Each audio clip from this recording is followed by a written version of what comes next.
కూకట్పల్లిలో housing board స్థలాలు వేలం నిర్వహిస్తున్నారు. ఈ సందర్భంగా పోలీస్ బందోబస్తు ఏర్పాటు చేశారు. డీడీలతో హౌసింగ్ బోర్డు వేలంపాట స్థలానికి చేరుకుంటున్నారు కొనుగోలుదారులు.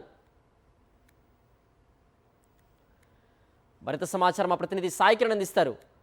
సాయి కిరణ్, హౌసింగ్ బోర్డు స్థలాల వేలంపాటకు సంబంధించిన పూర్తి వివరాలేంటి? ఎంతమంది ఈ వేలంపాటలో పాల్గొంటున్నారు? సిద్ధు, ఈరోజు కుకట్పల్లి హౌసింగ్ బోర్డు స్థలాలకు సంబంధించి వేలంపాట ప్రక్రియ అధికారులు సిద్ధం చేశారు. అయితే కాసేపటి క్రితమే అటు తెలంగాణ హైకోర్టు నుంచి అయితే ఈ వేలంపాటను మధ్యాహ్నం 2:15 వరకు మధ్యంతర ఉత్తర్వులు జారీ చేశారు. పలువురు అక్కడ ఉన్నటువంటి కోర్టుకు ఆశ్రయించారు.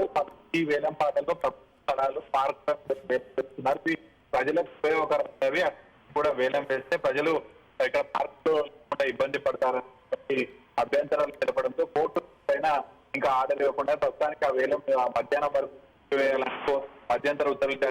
అయితే ఇప్పటికే ఈ వేలంపాట పైన కుకట్పల్లి స్థానిక ఎమ్మెల్యే మాధవరం కృష్ణారావు సైతం ఆయన అభ్యంతరం వ్యక్తం చేస్తున్నారు. ఆయనను హౌస్ అరెస్ట్ కూడా చేసిన ప్రభుత్వం, ఆయన బీఆర్ఎస్ ఎమ్మెల్యేగా ఉన్నారు. సో ఆయన ఈ వేలంపాట పైన అనుమానాలు వ్యక్తం చేశారు. గతంలో కొంత ల్యాండ్ ఉంటే ఇప్పుడు కొంత తగ్గించి చూపించి నోటిఫికేషన్ విడుదల చేశారనేటువంటిది. అలాగే ఒక 2 సంబంధించి 200 ఫీట్ల రోడ్డు. ఓకే సాయి కిరణ్.